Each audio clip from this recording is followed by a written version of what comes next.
Good morning, everyone. I'm Dr. Gaurav Mandhan, Director and Consultant Pediatrics and Neonatology at Miracles Apollo Cradle Hospital, Sector 14, Gurgaon.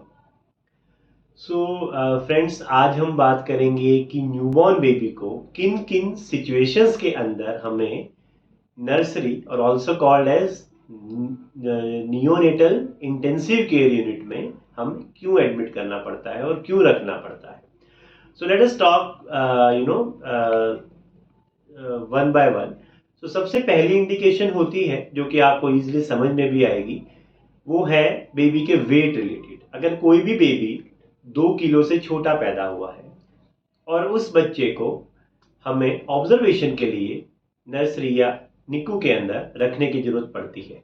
क्यों? क्योंकि इन बच्चों के अंदर काफ़ी सारी प्रॉब्लम्स रहती हैं. कभी कभी ये बेबीज अच्छे से फीड नहीं लेते, कभी ब्रीदिंग प्रॉब्लम्स रहती हैं, ठीक है, और इनके ब्लड शुगर्स भी कम होने के चांसेस होते हैं. तो वो सब मॉनिटरिंग के लिए इन बच्चों को नर्सरी के अंदर रखा जाता है. द सेकेंड थिंग इज, आपको पता होगा कि जैसे एक नॉर्मल डिलीवरी है, वो आपको जो ड्यू डेट मिलती है वो 40 वीक्स की होती है. तो कोई भी बेबी जो है वो 34 वीक्स से छोटा पहले पैदा हो जाए तो उसको भी हमें आईसीयू में रखने की जरूरत होती है, because of all the complications which I just told. जैसे ब्रीदिंग प्रॉब्लम हो गई, शुगर की प्रॉब्लम हो गई, फीडिंग रिलेटेड प्रॉब्लम होगी, उनको भी हमें नर्सरी में ऑब्जर्व करना होता है जब तक ये बेबीज कंप्लीटली सेटल डाउन होके अपने अच्छे से खुद से दूध ना पीना शुरू करें.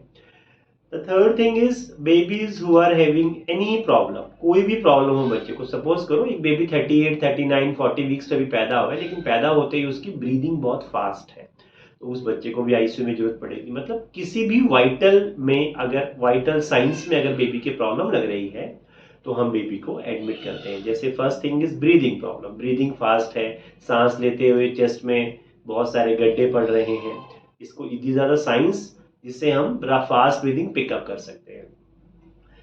और या बेबी को कोई हार्ट की प्रॉब्लम निकली है, तभी भी बच्चों को नर्सरी में रखने की जरूरत हो जाती है.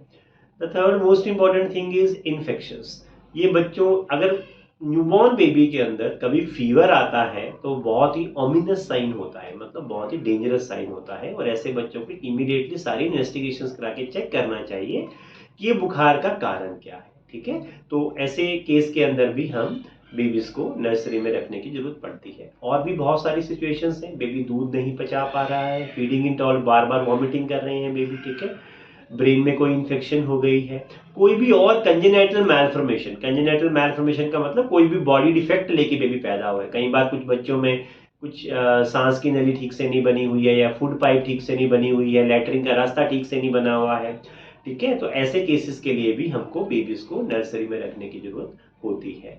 सो इन केस बेबीज का कुछ कंडीशंस ऐसी होती हैं, जैसे मेटाबॉलिक प्रॉब्लम्स. जैसे जो भी बच्चा दूध पीता है उस दूध को पचाने के लिए बॉडी के अंदर पूरा मेटाबॉलिज्म चलता है. अगर उस मेटाबॉलिज्म में कहीं पे कोई दिक्कत है, जैसे कुछ, these are rare diseases, but कभी कभी इन चीजों की वजह से भी बच्चे को नर्सरी में रखने की जरूरत पड़ जाती है.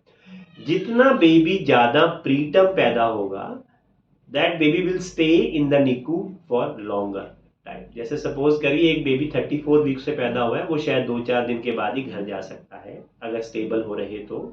लेकिन अगर कोई बेबी एक 30 वीक या 28 वीक से पैदा हुआ है तो उसे कम से कम हमें 1-1.5-2 महीना भी नर्सरी में रखने की जरूरत पड़ सकती है. तो जितना ज्यादा प्रीटर्म, उतना चांसेस ऑफ कॉम्प्लिकेशंस ज्यादा, और उतना ज्यादा उसको नर्सरी के स्टे की रिक्वायरमेंट होती है. So friends, in case you have any other further questions on the same topic, please write to us in a chat box. हम उसका जवाब आपको देंगे. और प्लीज अगर आपको किसी भी टॉपिक को रिलेटेड हमें कोई भी क्वेश्चन पूछना है और कोई भी अपडेट हमसे चाहिए, तो kindly subscribe our channel and you can put a comment in a chat box. So we will be very happy to deal with any of your queries. Thank you, friends.